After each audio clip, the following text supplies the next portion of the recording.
par manque de confession de la doctrine et comme un système, il y a montré surtout, il faut 21 jours.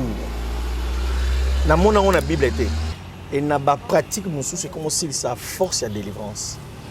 Parce que le lot, délivrance, processus avec besoin de délivrance, c'est un renoncement. Quand quelqu'un reconnaît pour la prise de conscience, c'est que nous sommes en train de dire pour la délivrance, c'est d'abord la délivrance. Il y a Daniel. Daniel a continué pour la délivrance. Nous avons dit Daniel a continué 21 jours. Nous avons dit Abi Mukola Liboso, aux qui conscience de comprendre. C'est ce jour-là que je t'avais répondu. IHP Media, la chaîne qui vous édifie.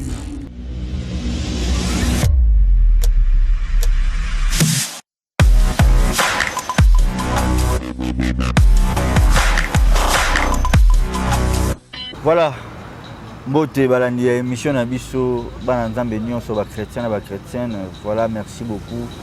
Ndenge toloba kaka tout okutani mokolo lelo eza lisusu po nzambe nde alingi. Voilà pourquoi David Azolo balobi vaut mieux un jour dans ta présence que 1000 ans ailleurs. Vraiment ezalaka sengo lorsque nzambe alamusi yo tomonani lisusu na journée ya lelo et puis bozotala biso pe tozoyoka bino nde tomesana toujours. Vraiment le coup ezongaka epai na ye oyo eza émission na bino ya bana na nzambe, émission moko prophétique, émission moko eza wana pona ko édifier, eza wana pona ko consoler et pourquoi pas pona ko pambolama parce que la Bible déclare ici ka bato mibale misato basangani na kombo na ye aza wana na bango. Donc merci beaucoup.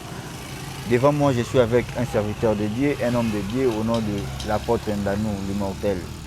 Autrement dit l'immortel, donc Bote Monsala Nzambe. Oui, ça fait pas un peu longtemps, mais Tozaka Kanangolo, parce que lorsque Tozana pour ça, il y a qu'ainsi dit l'Éternel, il faut tout déranger Bino Basala Nzambe, par rapport à temps où Nzambe est aligné à l'Obanini. Merci beaucoup, Bazola Nayo, partout dans le monde, à travers chaîne Nabiso, EHP Media TV, Europe, Amérique, Asie et pourquoi pas na RD Congo, na Congo Brazzaville, partout. Et tout ce copé Sabana Nzambe Bambote. Le peuple de Dieu, le bien-aimé de Jésus, Nzamba Pambola Bino Boza très précieux parce qu'il a coûté la vie d'un homme, Jésus-Christ, pour que tous la sauver, tous la protéger, et tous la bénir. Faveur Nzambe Zalikona Bino. Merci beaucoup, merci. Togo Bandabo était sans que tout dédié moment au Namaboko Nzambe. Soko sa biso temps to prier muke poto banda. Oza Nzambe ebandeli pe suka. To pamboli Nzambe na bon moi. Nzwa lokumu atambole batata na biso. Tika moment oyo ezala yo oloba kati na biso. To moment ya partage oyo ezala moment moko bénéfique pour na biso na kombo ya Yesu. Amen. Amen, amen. Merci beaucoup. Merci vraiment fidèles téléspectateurs bande ko na biso ya EHP Media. Bana libota moko ya famille moko osenga mino boko sa attention pe banini nzamba nga lobela biso thème tozo lobela lelo mokolo ya lelo ezali tozo parler sur la délivrance. Donc la délivrance apôtre Ndanou biso nyonso toyebi que à chaque fois tozo vivre tozala na besoin de délivrance. Nyonso tozo la muka tozala na besoin de délivrance pour na délivrance de sala ka koyeba ko contrôler marche na biso tant que ba chrétien. Et bah vérifier et le revenu aussi salami à ma vie pour tout Nzambe à Kangola. Alors par délivrance la ligne peut tout la moins clair moqué koé bah ko fongola ba Nzambe ba ba pour ceux qui prison pour ça quand makala. Alors délivrance est aussi signifié vraiment nini na vie à ba chrétien. Délivrance ezali nzete à figue. Oyo baloni yango pendant 3 ans, ils ont la parabole dans Matthieu, Luc chapitre 13 verset 6. Balobi ils ont la figue moko et sali 3 ans. C'est-à-dire mutako ça la paix 3 ans, 4 ans, 6 ans azo vivre au babengi possession. Il y a stérilité parce que délivrance ezali non productive d'une vie de la destinée. Bakangi pendant 3 ans au Botate. Et délivrance c'est quitter un état à un autre état. Quitter un état de ténèbres ou de la stérilité ou de non-production à un état clair. Et après 3 ans, balobi mettre à creuser, à finir l'année prochaine au Botate. C'est-à-dire la délivrance c'est une année de grâce. C'est de passer de la condamnation à la vie ou de la condamnation à la libération. Donc nous disons que la délivrance a besoin de Jésus-Christ, le véritable libérateur. C'est-à-dire quelqu'un qui est libéré d'une emprise, d'une domination. Il y a une délivrance. Tout le monde nous étions en Israël, au Basalaki 400 ans, il y a une situation difficile, même en Égypte, mais il a fallu mourir comme pour la libérer de l'esclavagisme des pharaons. C'est ça la délivrance. Être libéré de l'esclavagisme des pharaons. Pharaon qui est Satan, qui sont des démons, qui sont quelques comportements, mais vous allez libérer dans la situation. Voilà un peu ce qu'on appelle la délivrance. Merci beaucoup, Bisso, physicien, la délivrance, c'est le changement d'un corps, de l'état solide à l'état liquide, sous l'onction de la chaleur. Donc, merci beaucoup, apôtre Nanon. Alors, pour la délivrance, est-ce que c'est un prise de conscience? Par exemple, tout le monde a battu papa naeto, maman naeto, ndekonaya kangi na makasa même l'église pas délivré. Délivrance, ezali état, il y a visitation, il y a conscience. On peut remarquer dans la Bible, il y a un fou de Gadara. Pour vivre une délivrance, il a fallu avoir visitation parce que nous avons même conscience wana mais ça doit venir de Dieu. Ce qui nous avons conscience de délivrance. C'est-à-dire c'est une lumière qui frappe à son temps. Lumière moye beti na temps yo et comme délivrer parce que morota ko ya papa ce qui nous a bengi été. Donc la délivrance, nous disons, c'est l'état de quitter d'abord la vie du péché et de recevoir Christ. C'est doit être un moment où le Seigneur lui-même doit venir frapper. Une visitation d'une lumière. À frapper, je viens sur ta porte, je frappe. Si tu ouvres, j'entre. C'est-à-dire l'état de la visitation de la lumière et l'état de la conscience. Ce qui est lumière, on a conscience. Donc ça demande deux choses. Avant la conscience, il faut la visitation. Parce que tout le monde va te dire que la délivrance, c'est la délivrance. Parce que l'autre, nous sommes forcés, c'est marabou. Mais ce qui est en Zambé, parce que les locaux nous sommes là, nous sommes en Zambé, on trouve nous sommes en Zambé. Dans les Camerounais, nous sommes là sur la lumière. Azan Emily Momabe, Azan Abademo, avant qu'on me mette pour la délivrance, c'est un an nous Zambé convaincre. Nous avons appelé ça la conscience, appelé ça. Sinon, tu es comme l'autre force, parce que c'est là où tout le monde va prophète, va faire la bêtise, tout ça, il faut pratique, parce que la vraie délivrance n'a pas été là. Oui. Oui, parce que l'autre a forcé à un ballon balelo, montrons sa commune à domaine, parce que oui, papa l'église est belé, nous avons sauté, dans le sens que nous respecter sous doctrine. Ah oui. Nandi mama futa, nandi mara huile, nandi mara maille, nandi maka Bible, nandi mara prière, nandi mara service à délivrance. Mais le prophète va comme un système, c'est-à-dire il faut la délivrer, faut maille, faut mou. Donc c'est comme ça chez lui. Maille ya fire. Soma parfum. C'est ça ce que vous disiez, la force. Ça c'est la religion. Religion c'est chercher Dieu, aller vers Dieu, c'est chercher Dieu. Mais le christianisme c'est Dieu vers l'homme. Voilà la différence. Pour nous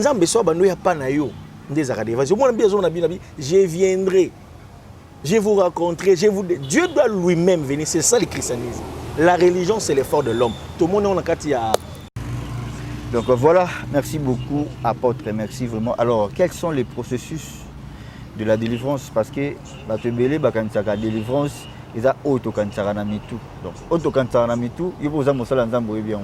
Il faut bouka mabolongo, il faut mi bomanzala, il faut ça là, ça. Alors quels sont les processus de la délivrance? Oh, il faut la délivrer, il faut ça là. Voilà. Pas Fabrice, parce que mon délivrance, il faut toujours dans la Bible. Délivrance, c'est un ndenge batbaromo kanisate. Et na ba pratique musu c'est comme si ça force la délivrance. Parce que le lot délivrance, processus avec besoin de délivrance, c'est un renoncement. Renoncement au péché, renoncement aux œuvres mortes. Mais ce qui délivrance est comme un mécanisme morobo. Ce pasteur a vu une yamane mon bataille qui répare en permanence. Avant bimami le golo bimade, le lo liate. Je sais que il y a d'autres esprits pas tous les esprits, qui ne sortent que par de jeûne et prière. Par manque de confession de la doctrine et comme un système, il y a surtout, il faut 21 jours. Dans la Bible, na yoka ngwa ta place na Bible. Na Bible mon défense sur Christ ça, il n'a pas dit quelqu'un va toi rentre d'abord, fais 21 jours après tu vas venir. Non. Nous diminuons la force de la délivrance. Nous diminuons la force de la puissance du nom de Jésus. Mais la Bible déclare après avoir jeûné pendant 40 jours, Jésus-Christ, après avoir jeûné pendant 40 jours, délivrance, c'est la mission. J'aime ça. On gêne 40 jours, j'en fais, on le fait. Je vous encourage de gêner. Pour la délivrance, non, non, on a beau kaka délivrance, il faut gêner kaka. Où sont ces délivrances des aramoutaines au nom de Jésus-Christ, il sur place. Mais est-ce que Christ a dit que ses disciples, il y a des démons, il y a des délivrances, il y a des jeûnes plutôt, il y a des prières. C'est biblique. C'est ça que je suis d'accord avec. Oui. J'aime le jeûne, on doit gêner. Mais et comme ma doctrine, mon côté. Parce que le problème de Dieu, Dieu n'aime pas l'érotisme. Dieu n'aime pas l'érotisme, Dieu n'aime pas le système. Dans la délivrance, il n'y a pas un système. Moi, pasteur, moi, tu as 21 jours. Sur ça, ici, 41 jours, 40 jours. 40 jours, continue à guider par ma maman. Non, ce n'est plus une délivrance. Délivrance, c'est l'automatisme de la puissance du nom de Jésus-Christ. Mais nous croyons que avant la délivrance, on doit avoir ce qu'on appelle le renoncement, la repentance. Car la Bible dit, celui qui avoue ses péchés obtient la miséricorde. Quand quelqu'un reconnaît pour la prise de conscience, ce que nous sommes en train de dire, pour la délivrance, c'est d'abord la délivrance. Daniel a continué pour la délivrance. Nous avons dit Daniel a continué 21 jours. Nous avons dit Abi Mukola Liboso, ceux qui conscience de comprendre. C'est ce jour-là que je t'avais répondu. Mon Dieu, my God. C'est-à-dire, quand quelqu'un prend la conscience, comment prendre la conscience? C'est la lumière de la visitation pour ta délivrance. Ce qui nous a dit, oh, là, jour la délivrance, nous avons ça, il y a nous là qui est. Alors, le roi, il y a nous là qui est. Belimo Mabe Kangi, et Kangi réponse. Des Senga qui Daniel a continué pour répondre. C'est-à-dire, je dois comprendre que moi, cette vie que j'ai de la masturbation, je dois laisser ça, c'est ça la délivrance. Jour où je conscience que il y a drogue, je dois libérer ça. Vie, il y a impudicité, je dois quitter. Ce jour-là, la décision, c'est la délivrance aussi. Une décision ferme sur aujourd'hui délivrance ici. Toujours il y a un processus, il y a délivrance, c'est comme un mécanisme. Mécanisme. C'est-à-dire, jeune, on a fait 21, 40. Donc, c'est comme ça graduellement. Aux hommes à l'école, aux hommes à la classe. C'est pas ça. Le système, nous ne voulons pas le système dans la délivrance. Mais laisser la délivrance soit inspirée et dirigée par le Saint-Esprit. Nous avons 30 jours. Oui. 32 jours. Oui. Mais comme un système. Parce que le long où on a bigité dans le processus, non. Son temps de la guérison n'est pas encore là. Parce que... Merci beaucoup, Dadi. Merci, apôtre. Alors, question à par rapport au processus de délivrance. Parce que pour la délivrer, il faut ça à 40 jours, il faut ça à 30 jours, il faut ça à 50 jours, il faut liater, il faut bomando tout l'année à Koki qu'on la délivrer. Alors, quels sont les processus de la délivrance? Le processus de délivrance, c'est dans la Bible. Le processus de délivrance, c'est d'abord renoncement aux œuvres mortes. Parce que mon histoire qui est loin de la base doctrinale, tout ça l'église sentiment na biso. Les mabe commis parce que nous avons un système, nous avons une routine. Et de base, le commis normal, il faut jeûner. Il y a 40 jours, il faut 21. Il faut monter les canamaï, il faut monter sur mamungwa. Il y a tant de pratiques pour la délivrance. Nous allons comprendre que tout le monde diminue puissance, il y a combat Jésus. Yesu, c'est comme si puissance na ye ya kombo na eza soute. Parce que puissance ya kombo Yesu, c'est comme bon moment na mungwa, faut mafuta, il faut faire 40 jours au bimaté. Mais quand on a eu le processus de délivrance, c'est renoncement aux œuvres mortes. Ça c'est un. Et deuxièmement, la croyance à la puissance de Dieu. Parce que dans la sainte doctrine, nous croyons à l'imposition de main. La délivrance, c'est l'imposition de main. C'est le troisième principe. Parce que quand quelqu'un tient beaucoup par un oint de Dieu, il est délivré. Le processus nous sauté comme on a l'élo et bébici les mécanismes du Saint-Esprit de la vraie délivrance. C'est-à-dire vous n'avez pas prophète, moi, pas papa, moi, je n'ai pas ça la délivrance. Automatiquement, délivrance, j'en disconviens pas. Il y a d'autres esprits qui ne partent que par de gêne et prière. Voilà, là c'est biblique. Mais cela ne devient pas un système. Papa, il y a le long de la délivrance, il y a beaucoup de choses. Il y a des maladies qui ont renoncé à parce que vous devez savoir, il y a la délivrance de l'âme et il y a aussi la délivrance du corps. Mouton a la délivré dans l'âme. Azan a besoin de confesser Jésus Christ en bon. Il est délivré. Et la délivrance par le corps, c'est le renoncement aux œuvres mortes à Satan et l'imposition de main. C'est tout. Bana nzambe baza ba esclave, baza non basé na babilo kwana. Babima na babilo kwana. Peut-être papa na yo ngouye Cécilie, il s'attend à la puissance des gènes. Akomozela ngouya mo ezala na gène. Akomozela ngouya mo ezala na mai. Akomozela. Ça il y a des pratiques. Donc on a la délivrance, papa ba processus, papa maman mosa na nzefa bima na mundimi. Il faut pas wendre, il faut pas tirer mafuta. Ce sont des processus. Ils ont ça malelo. C'est-à-dire la pratique à condamner. Au moins, il y a délivrance, il faut tout l'année bouton à l'élo. Ce sont des choses à condamner. Tout ça, c'est la vraie base des délivrances. Et il y a un l'élo délivrance, on peut les autres. Le mouta a quoi? Bobengani mili mo ba quoi? Mouta quoi? Pécheur, lobby impudique, à quoi? Sous ça impudique. Parce que la vraie délivrance ne se passe pas. La vraie délivrance fait zonga. La vraie délivrance dans l'expression dans la Bible. Dans la Bible, tout le monde a dit bon fou de Gadara. À Koutanana Yesu, le même moment il a été délivré. Pourquoi? Parce que la lumière de la visitation avait visité son cœur. Mouton témoin de Christ et la lumière, les ténèbres ont résisté. Il y a un action où les arbres pelissent en poule. Automatiquement, les ténèbres fait qu'il. Je voudrais juste expliquer à la puissance du nom de Jésus jusqu'à aujourd'hui guérit, délivre. Cessons d'abandonner quelques pratiques et des systèmes de routine qui n'honorent plus la vraie délivrance. Voilà un peu, je peux essayer de vous répondre sur Merci beaucoup, merci. Comme nous touchons déjà vers la fin de cette émission, alors, Nalingaki, tout le et le Romoko, par rapport à les églises. Les lots, tout le monde, ceux qui montent à Moutuka, à député, à Salarana. Dans entreprise moro quelconque à ressemble à l'église au bachara ba capoter des fois qu'il y a une église moi clé mes alliés à une église où il y a que moi bonne odeur ils en a katuana à une église où il y a que parking ya malonga ils alliés ba trouver mi tout kanaé bazali alors ba genre net il y a l'église il y a bon mot est-ce que aux hommes a pété yango comme ko influencer ba na nzambe belé ba komi pe non après on a délivrance ya malam fona que l'église autant apparemment ils ont mon kitoko. Ça manque il y a enseignement parce que l'église c'est pas les bâtiments.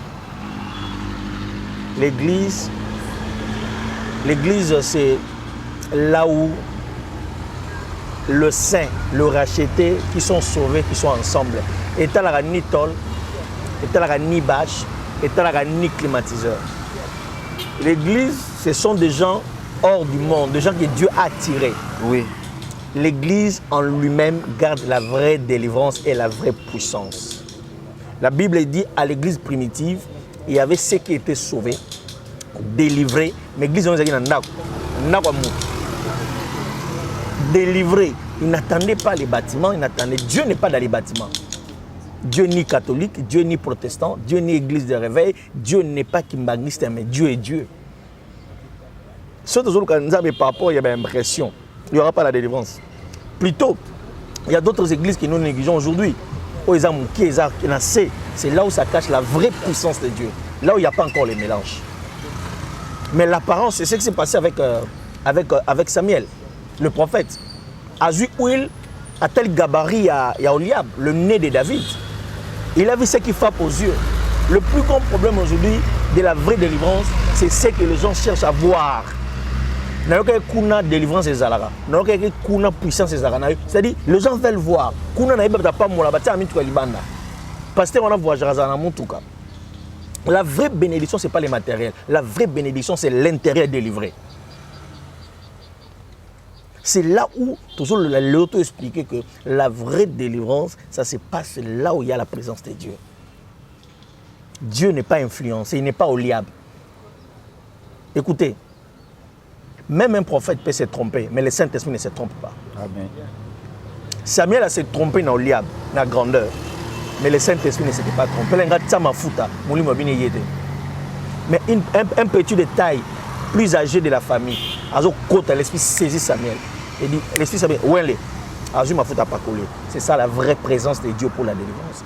Donc automatiquement, mon temps n'est pas la délivrer par pour une mission. Ce n'est pas les cadres, mais là c'est la présence de Dieu. Voilà, merci beaucoup. Merci beaucoup. Comme je disais toujours, nous sommes à la fin de cette émission. Alors, apôtre Bazotalayo et belé. Tout le monde a des problèmes,